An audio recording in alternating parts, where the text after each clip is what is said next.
Hi, Jeremy. Thank There you you. are. There you You had me going for a while, Janet. How are you? I'm good. How are you? And thanks for I'm that good.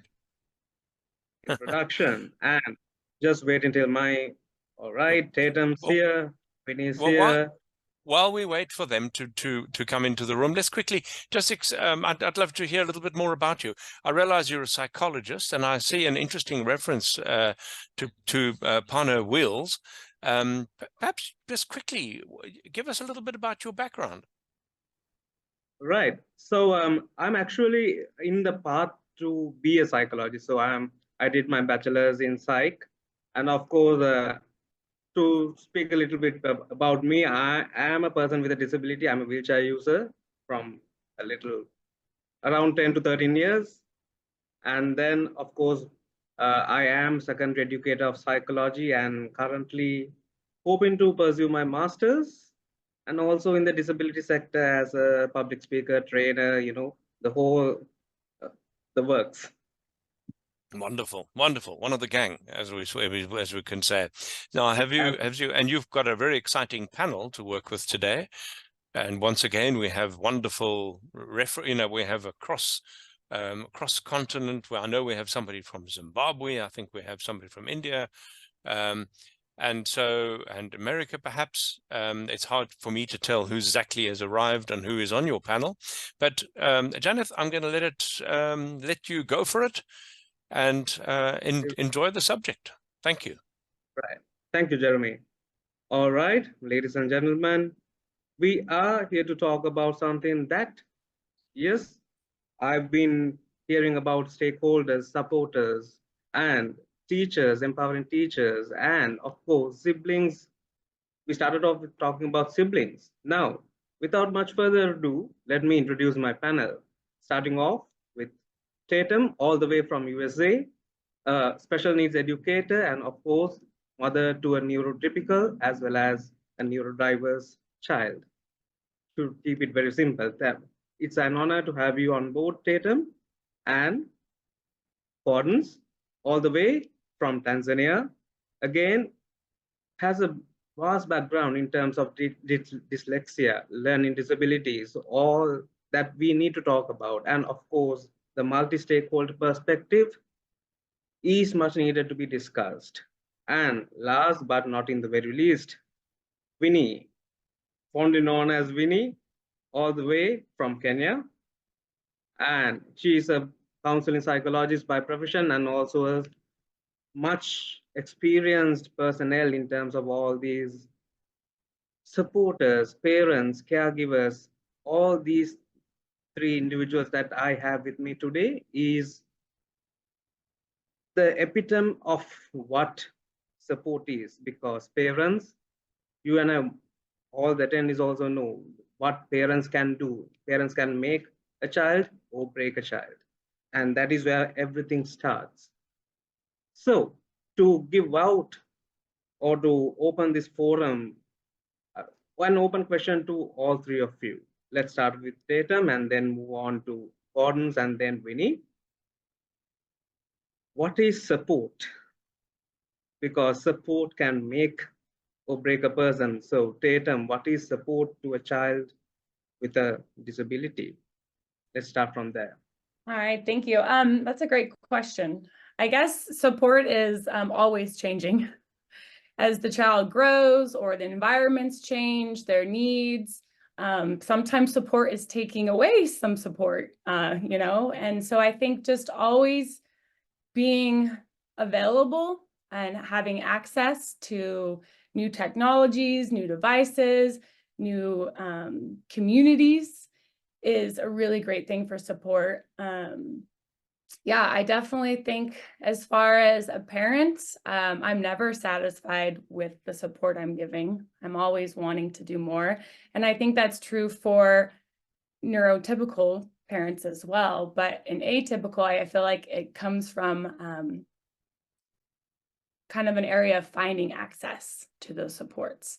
And I'm thankful that we live in an area now in a world where we can connect with people all over the world to find more supports. So yeah, I guess my advice would be about support is never be satisfied, always be looking for more, ask, build your community, your network, try new things, give it some time.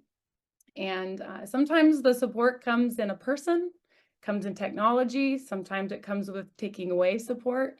So yeah, just always being open to trying new things. And sharing it too. If you find something good, don't hold it. Let it be known.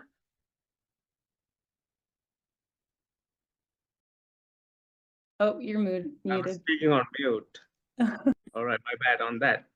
That's all about support, because if we find something, we share it. And parents need support of parents. And of course, we need a whole lot of other people in this place. Mostly when it comes to, parents do go through a lot of things, and they need, as well as the child also needs this support. And that is where the psychologist roles come in.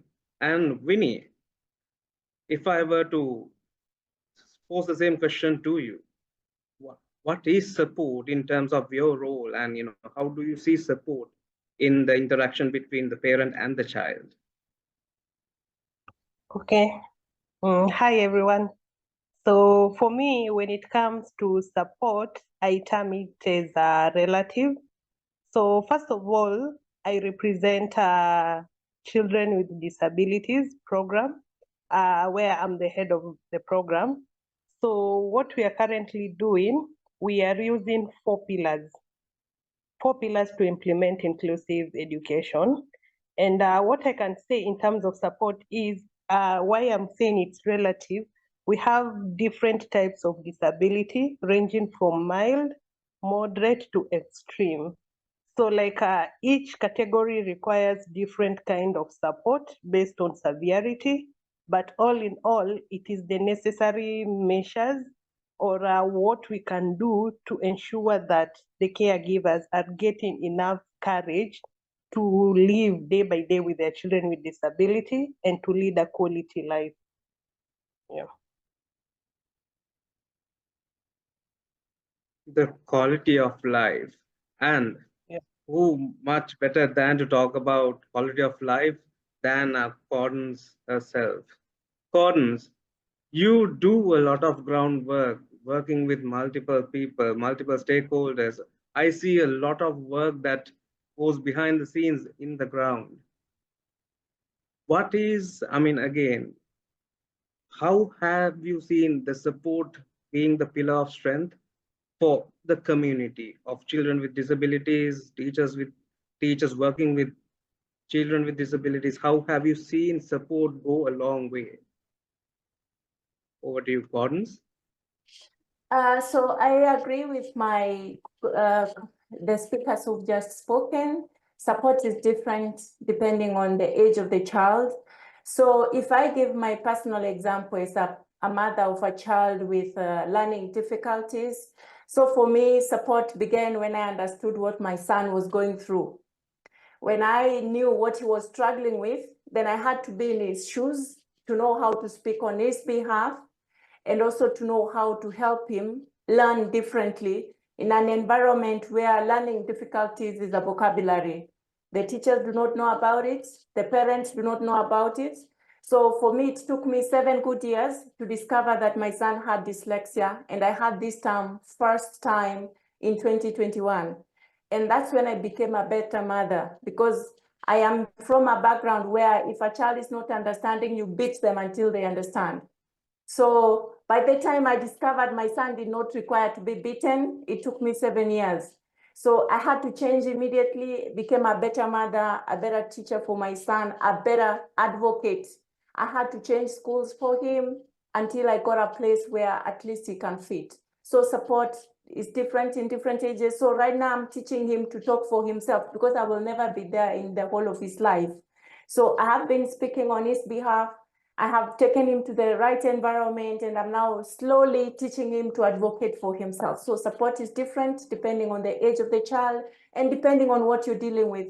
Learning difficulties in our environment is a big vocabulary still. That's why many of my activities now, I'm doing media interviews, I'm going around running marathons, trying to tell people that dyslexia is a gift. It can be managed. You can teach them differently and they achieve their full potential in life.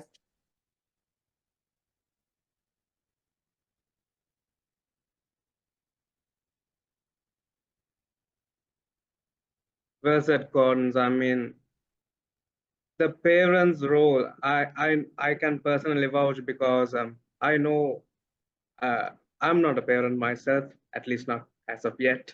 But I'm a child of a parent who has, given, still to this day has given everything that they have so that I can be supported. So I know what parents, I mean, to a certain extent, at least, I don't know the entire picture. And given the interactions between societies, again, an open question because you all work with parents and you all are parents. How do you think, how have you navigated? Because when it comes to society attitudes, children with disabilities do go through quite a lot. But most importantly, the first point of contact, even before the child realizes that they are being discriminated against in society, the parents are aware. Parents do get to know that. When it comes to inclusive education, though we consider inclusive education as a right, education, job opportunities, everything, the UNCRPD does say that those are rights. The parents do deal with attitudes. And I know this could be a sensitive topic, but even in your own experiences, what are some things that has helped you in navigating this space, managing society, and then giving the power to the child so that they can, as Gordon rightfully mentioned, advocate for themselves? How has this journey been, and how has education for yourselves about your child, what they have gone through, has helped you? Because that's where it all starts. Again, if I would turn to Tata. I guess personally, I think my entire kind of world view changed. So my first child is neurotypical, and that's a whole, wonderful experience as well. But I just was complacent, right? I just took the world as it was. I didn't ask questions. I didn't demand anything. I just went along with what was offered for my daughter. And then when Noah came and the world was different, my world changed. And he didn't fit in what was being offered. And so I started asking questions. Why is it that he's not fitting? What is not being accessible to him? What is not, his rights are not available? And so instead of just going along with the flow like I did with our daughter, I started asking questions. And I went through the whole thing. I was angry that he didn't have his rights. I was angry things weren't accessible. And then I started feeling bad for people that, didn't see the value of my son. I started, being like, well, they're missing out. They're missing out on this amazing child. And so I think I really did. My entire view changed. And now I'm in a place where I do give grace. I do understand that some people just don't know what they don't know. But at some point, they're missing out on creating an inclusive world that we live in each classroom. If we're really trying to prepare our students for the real world, then I want the classroom to look like the world I live in. I want everybody to have a voice. I want every student's thoughts and passions to be presented and cared for, and every kid to be involved, because that's the world we live in. And so, yeah, I guess everything did change. And like I said, I keep asking questions. What about this? Or why not that? Or can we try this? And I think that's the gift of diversity, is never wanting it to just be a one size fits all, wanting it to be colorful and exciting and new.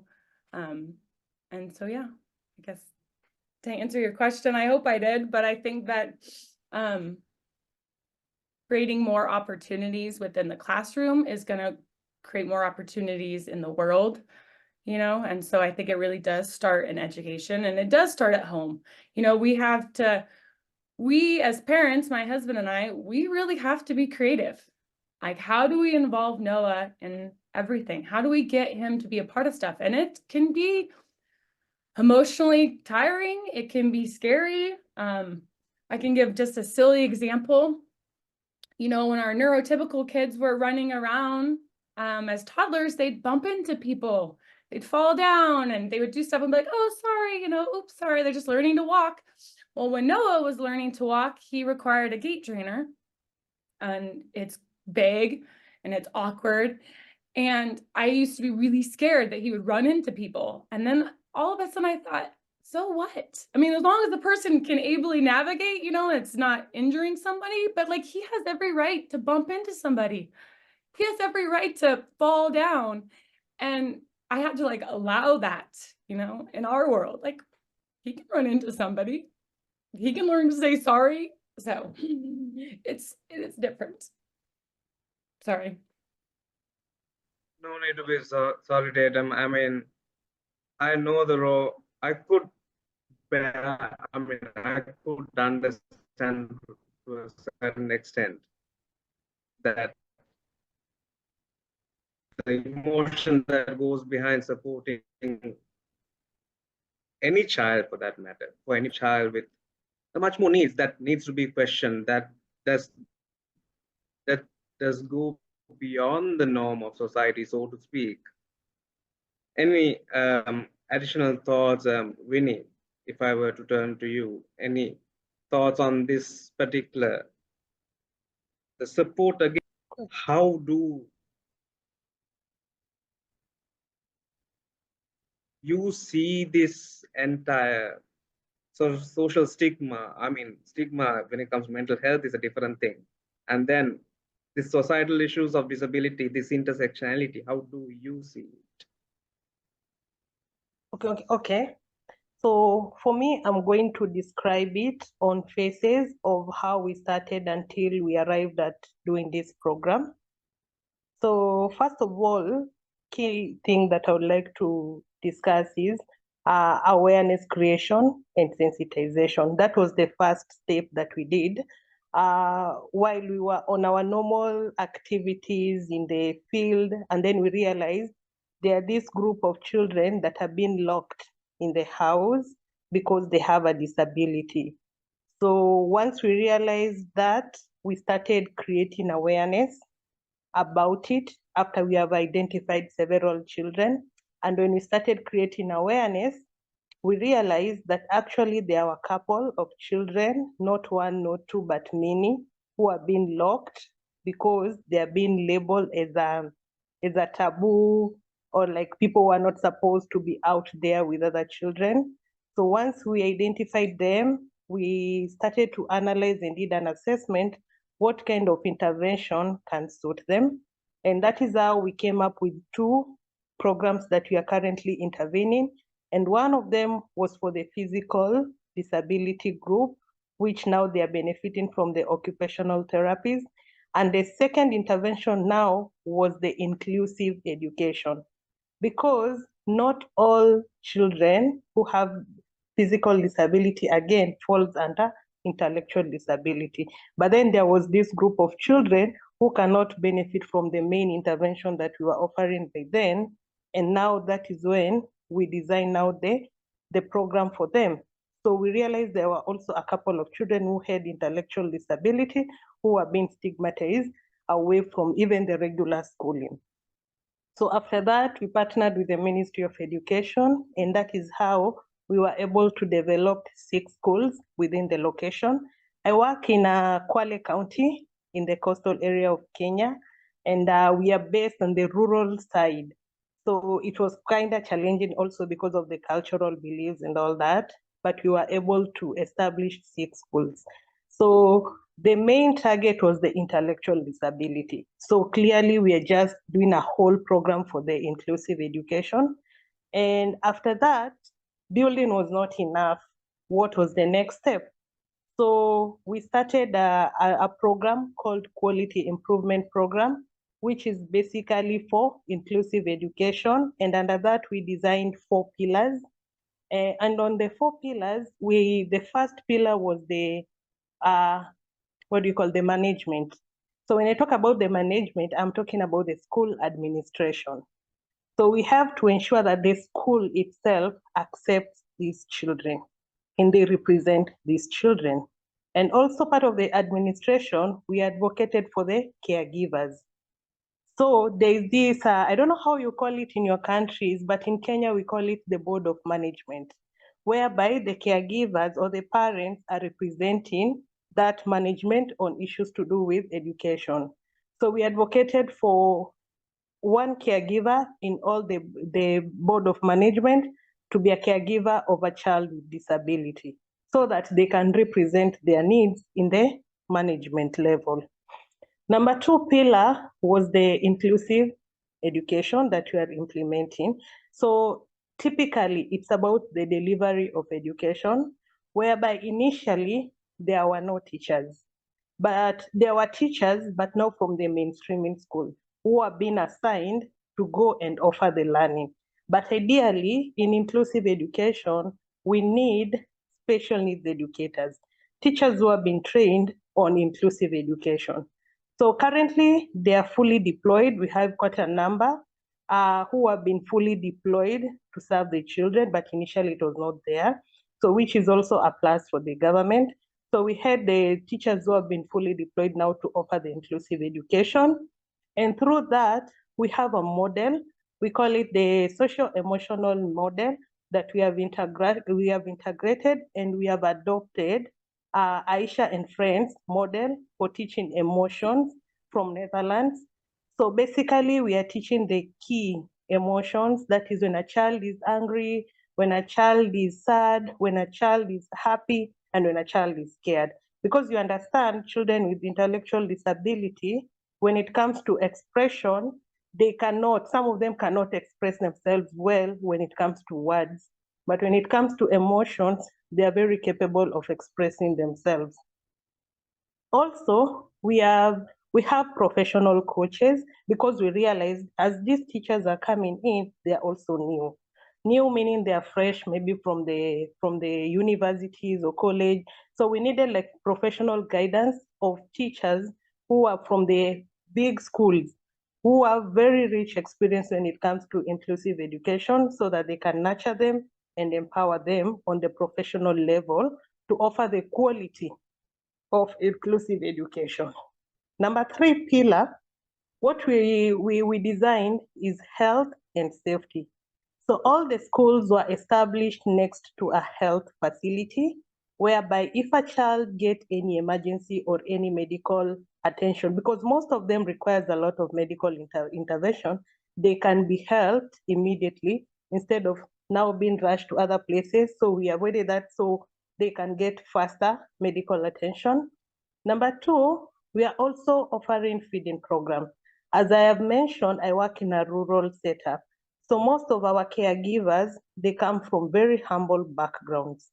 And also, as you understand, our children, they don't really understand the concept of being patient. When they're hungry, they react. So part of the health aspect, we are offering them a feeding program, also to keep them in school, plus active in classes. And also we are offering we have occupational therapies in place who are offering the occupational therapies. Part of the building when we were establishing, we established also a kitchen in it and a therapy room. So also some of the learners who have the physical disability, they're also benefiting from the occupational therapies. And lastly, which is a key pillar, is now the environment. And on the environment aspect, that is where the caregivers are coming in inclusive education. So number 1, what we did, we encouraged the formation of a support group. So for us to be able even to work effectively with them, we were able to encourage them to form support groups. And that is one thing that we are operating with. All the units, they have support groups of caregivers. And also, part of it, they meet frequently on a weekly basis. At least they are able also to monitor the activities of their children. And also, the purpose of it was also to encourage active participation.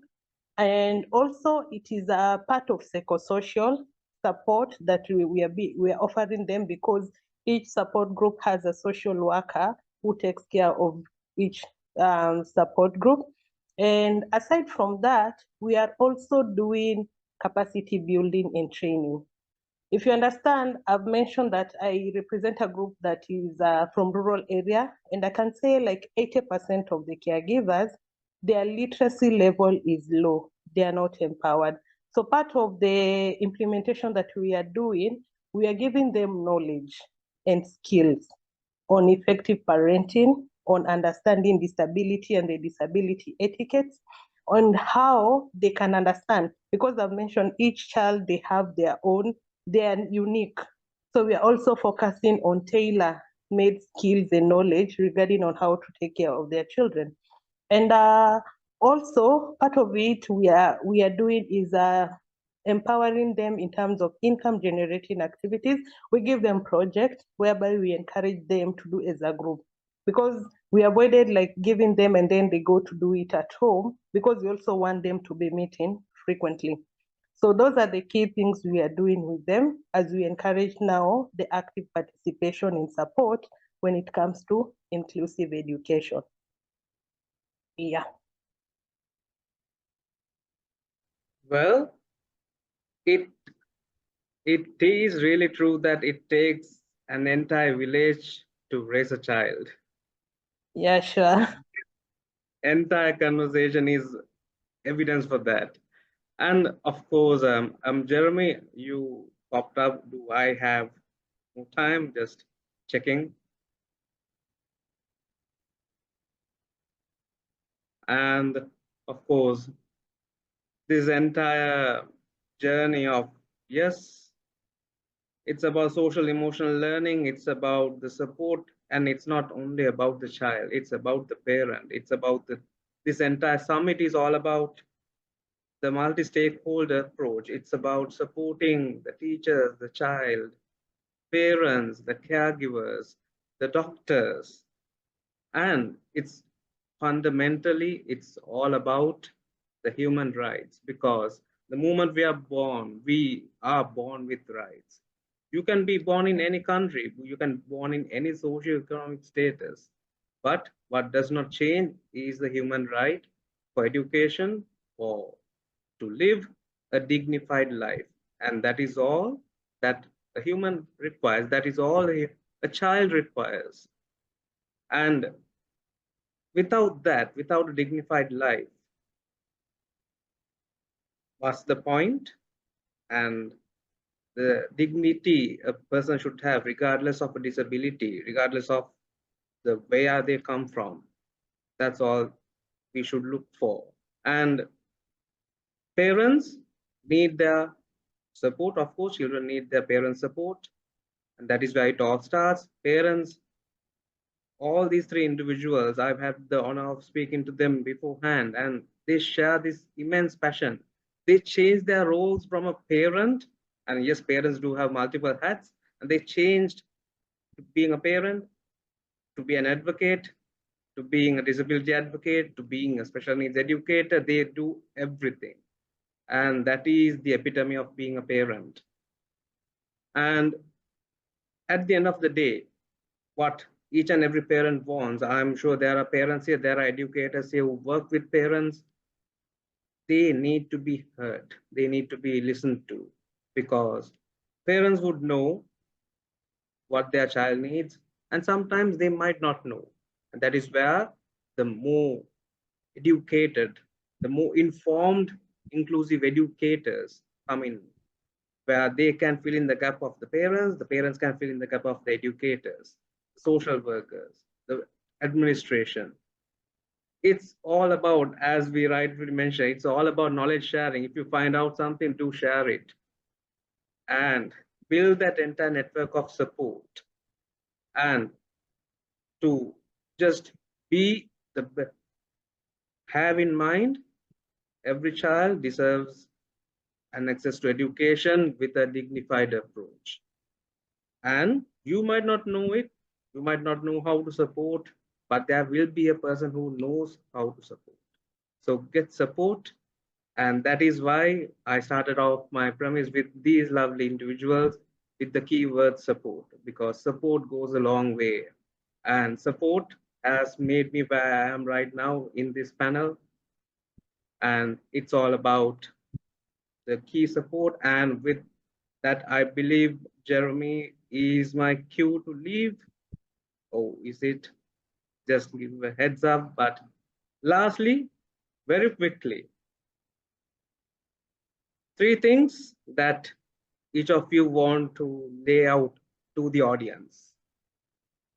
We'll start with Tatum, go to Gordon's, and then Winnie, and then we'll say our byes. And the audience, do feel free to reach out to them because they are lovely individuals and we will be in touch as well. So with that being said, Tatum, let's start with you. 3 things in short for the audience. I don't want to overstep, but I don't know if Candace got to answer the second question. Did she want to answer it before I go? Gordon's? Yes, I didn't get a chance to speak to the second question. Could you remind me what was the question? The interaction, the interaction between the educators, the parents, and of course, yes. Okay, I will give a small example of my journey. When Chetam was shedding tears, I was also shedding tears. It's my child has dyslexia in a place where it's very little is known about it. Myself, I had it in 2021 when I started a support group. I have learned quite a lot. And last year, I was obliged to open an NGO, Dyslexia Tanzania, so that I can scale it up and get to do much more. So I want to share a personal experience that made me cry. Not before my child, I had to hide and cry because if he sees my tears, I don't know what he will think about himself. My son had refused to go to school. Why? Because his colleagues laugh at him. He has dysgraphia, so he's not able to write very well. And he's also not good in reading. Of course, you know dyslexia because we are in this panel. I believe you know dyslexia, the challenges they get in reading and writing. So I kept following up with the school and we had a meeting, myself, the head of school and the class teacher and one of the subject teachers. And the class teacher told me of saying, your son is simply escorting other children to school. He's not able to learn. I asked them, is there nothing totally he's able to do? Because I know he's very good in ICT. Why are they focusing on what he's not able to do? You know, I really felt bad. I hid, I cried, and I just had to shift my son out of that school. And it's very, very difficult as a parent. And because the child is innocent, they don't know entirely what they are going through. So he got into mental health issues. But I have a doctor a child psychologist who helped me talk to him. But as a parent, it's very difficult. But I thank God that I opened this NGO, Dyslexia Tanzania. Now I'm going to media houses. I'm speaking about it. We did a big marathon recently. I mean, this month on 20th, actually last Sunday. The awareness is getting out there. Anybody who wants to volunteer and give any support, I'm very grateful for this panel. You're welcome to join my support group. Right. I think we have a very nice question from Stephen Finkel here. I think we should address this, and this is open for the 3 of you.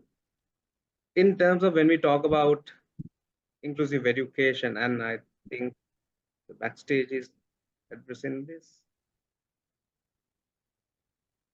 All right. I'm going to let the backstage people. All right.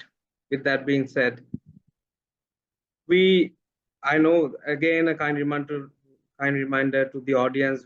We will answer questions off the scene because we do have a limited time in terms of getting this through, but this is very much needed conversation. So very quickly, Tatum, your 1, 2, 3, Gordon's, and then Winnie. Your 1, 2, 3 for the audience to look forward to. Okay. And then do you want us to answer Stephen's question afterwards? 1, 2, 3? If that can be incorporated. Okay, Yes. perfect. Hi, Stephen, by the way, that's a friend of mine. I guess my 1, 2, 3, number one, I think that creating a classroom where all voices are heard is really important. Inclusivity of everybody, all diversity is welcome and highlighted and really heard, not just small little glimpses and moments, but actually built upon and understood. And then I think creating memories for all students.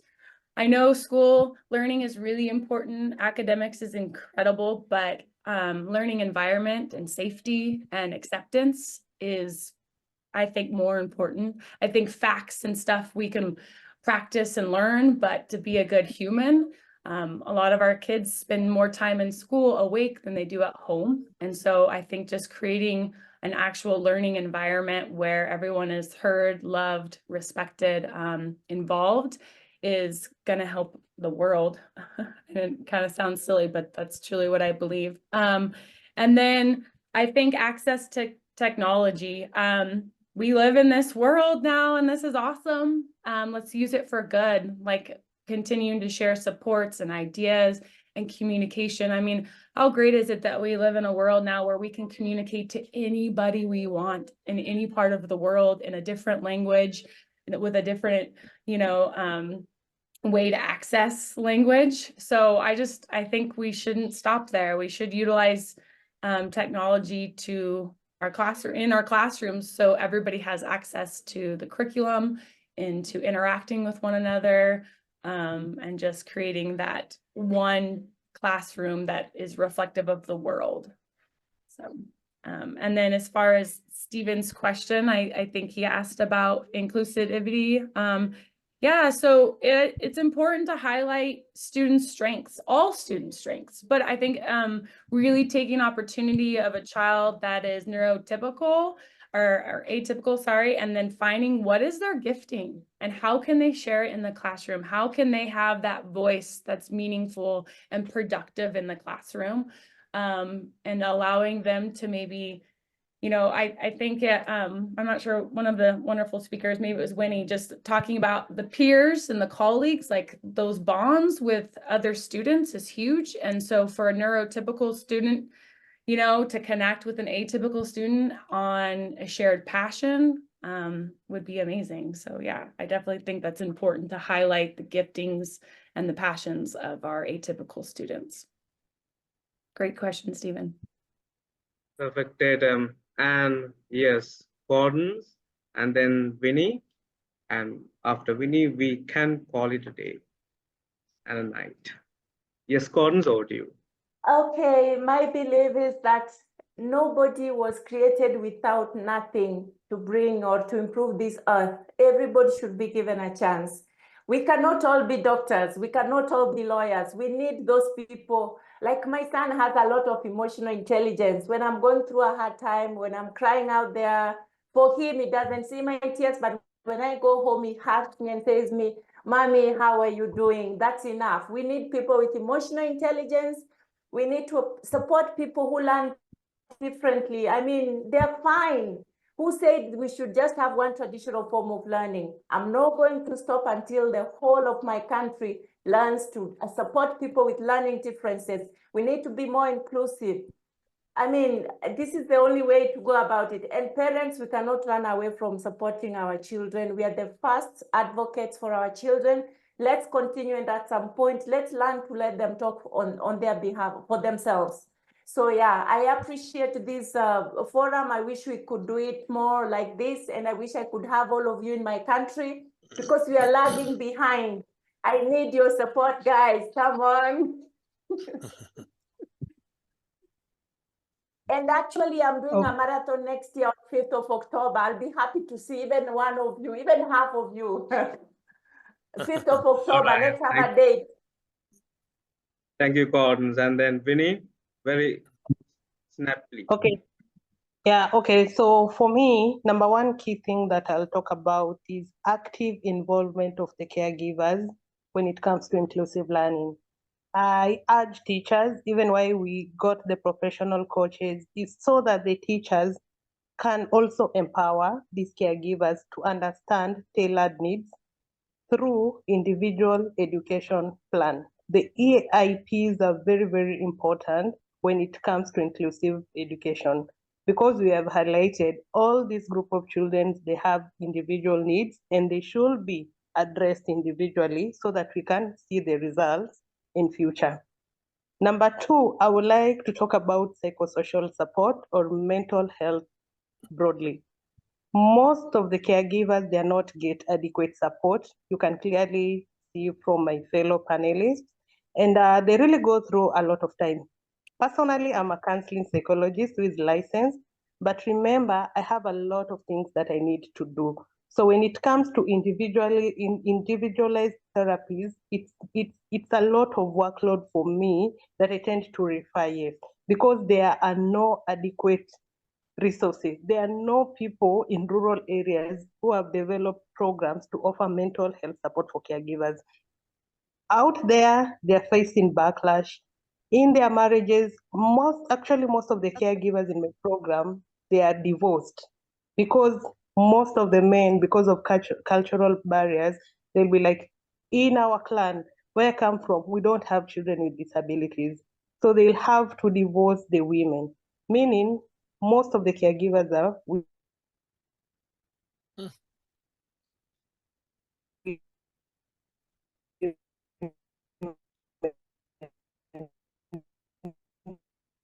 really need to come up with health programs that can really come handy for our caregivers so that they can be in the right space to even support the inclusive education. Number three, I'll talk about advocacy and policy change. Like in Kenya, we are very much ahead. The way Sonia was talking about, like we have really, really invested in the education system. But there is a very, very big gap when it comes to adoption and implementation at the rural areas. There's still a gap. Like you find, like right now in Kenya, the third formal or official language is the sign language. But how many people can do sign language in Kenya? Very few. How many institutions are licensed to offer the sign language again? Because all of us, you cannot go to one institution. We are millions of Kenyans. Number two, you find like we have like a policy that advocates for integration of inclusive education. But how many integrated schools do we have in Kenya that are doing inclusive education? Most of them are special needs schools, whereby if it's for the deaf, it's only for the deaf where they are put there to learn amongst themselves. But the policy clearly indicates that we should embrace integrated learning. When we come to even integrating them in social environments, how is it done? When it comes to inclusion, when it comes to sports, when it comes to drama festivals, the regular learners are well represented. What about children with disabilities? How well represented are they? So like I would really like to advocate more on policy change to accommodate social inclusion, whereby even these caregivers can be well catered there, because most of them, they don't even know the rights of their children. So we really need to empower them so that they can also stand and start advocating for the rights of their children. Yeah, I think I've talked about the three things.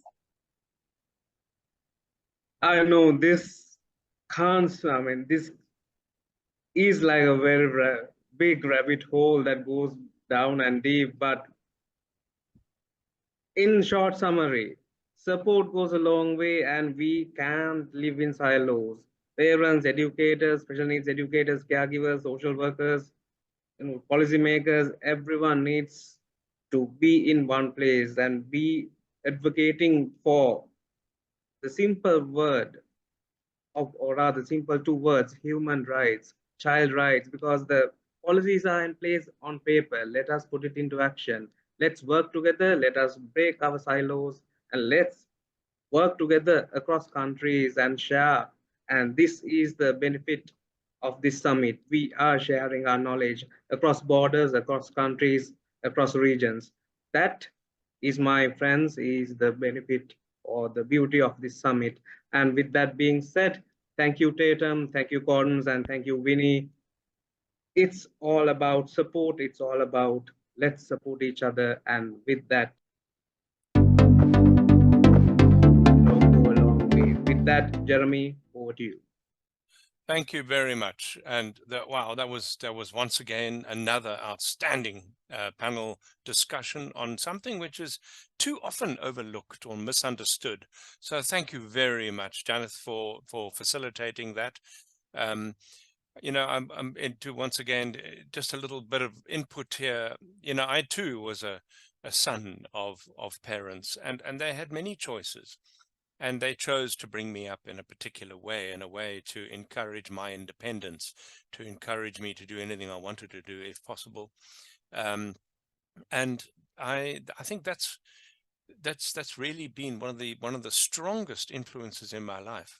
And I've noticed somehow parents and caregivers sometimes not doing that, sometimes not knowing enough to support in a broad way, in an overarching way, youngsters with disabilities. And so thank you so much for sharing all that. Very personal, very meaningful.